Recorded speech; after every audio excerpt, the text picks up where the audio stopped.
come here, come here, zo nan, come here, come out, come out, fito, come out, come to me, come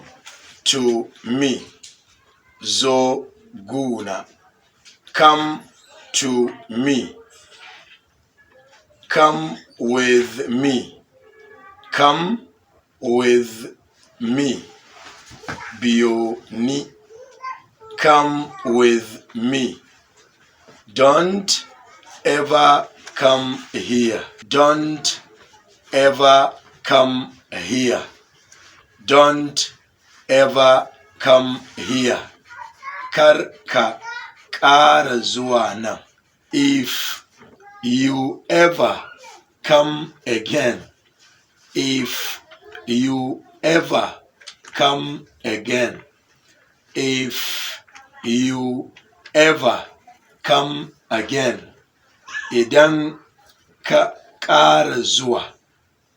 if you ever come again, I will deal with you, I will deal with you, I will deal with you, zan yi maganinka.